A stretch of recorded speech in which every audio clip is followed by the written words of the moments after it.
Welcome to Chennai சமையல் diary. நான் இன்றைக்கி முட்டை குழம்பு எப்படி செய்கிறதுன்னு உங்களுக்கு சொல்லிக் கொடுக்க போகிறேன். அதுக்கு முன்னாடி எங்கள் சேனலை சப்ஸ்கிரைப் பண்ணாதவங்க சப்ஸ்கிரைப் பண்ணுங்கள். வாங்க எப்படி செய்கிறதுன்னு பார்க்கலாம்.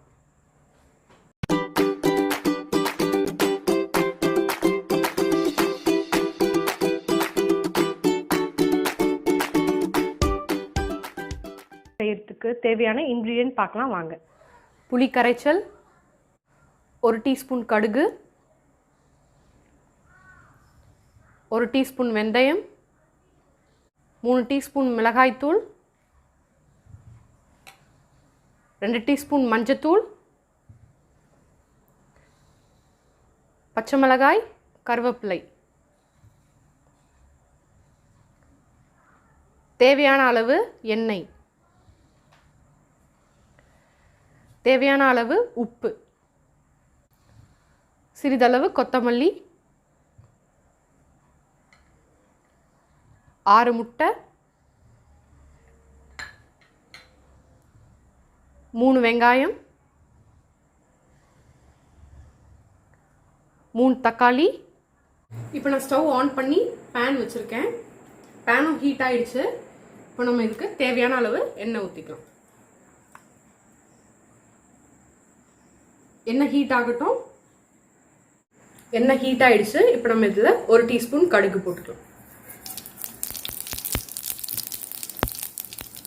1 டீஸ்பூன் வெந்தயம்,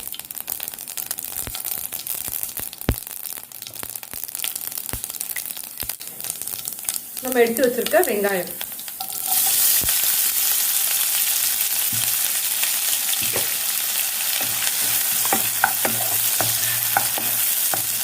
இதில் இப்போ நம்ம எடுத்து வச்சிருக்க கருவேப்பிலையும் பச்சை மிளகாயும் ஆட் பண்ணிக்கலாம்.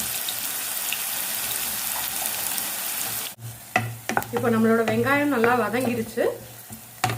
அடுத்தது நம்ம எடுத்து வச்சிருக்க தக்காளியை இதில் போட்டுருவோம். போட்டு நல்லா வதக்கி விடுங்க. இதுக்கு தேவையான அளவு உப்பு வதங்கிறதுக்காக கொஞ்சம் நம்ம போட்டுருவோம். போட்டு நல்லா வதக்கி விட்டுக்கோங்க.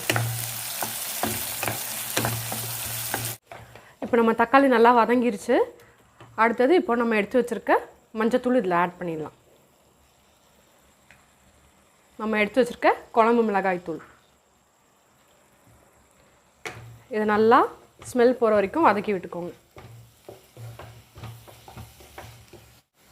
இப்போது நம்ம மிளகாத்தூள் ஸ்மெல் நல்லா போயிடுச்சு. இப்போ நம்ம இதில் புளி கரைச்சல் ஆட் பண்ணிக்கலாம். இல்லை கொஞ்சம் தேவையான அளவு தண்ணி ஊற்றி கொதிக்க வைங்க.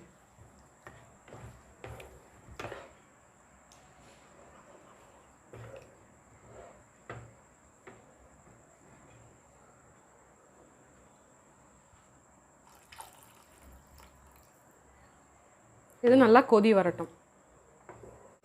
இப்போ நம்ம குழம்பு நல்லா கொதிச்சிருச்சு. இப்போ இதுக்கு தேவையான அளவு உப்பு போட்டுடலாம்.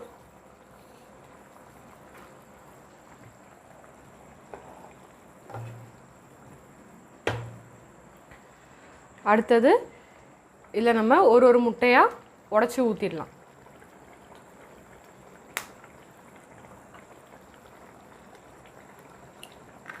இப்போ ஓரத்துலேருந்து ஊற்றுங்க.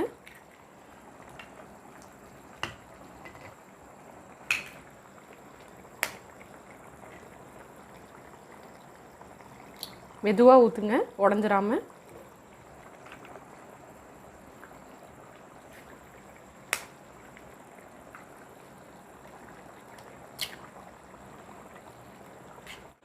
இப்போ நம்ம எல்லா முட்டையும் உடச்சி ஊற்றியாச்சு.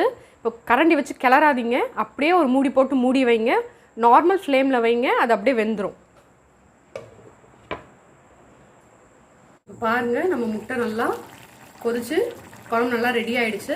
இப்போ இந்த மாதிரி மெதுவாக கீழேருந்து இந்த மாதிரி பண்ணி விடுங்க. முட்டை உடையாமல் வரும். நான் ஒரு 5 மினிட்ஸ் போட்டு மூடி போட்டு எடுத்திருக்கேன். நல்லா வெந்துருச்சு. இப்போ நம்ம இதை கார்னிஷ் பண்ணுறதுக்காக கொத்தமல்லி தூவிடும்.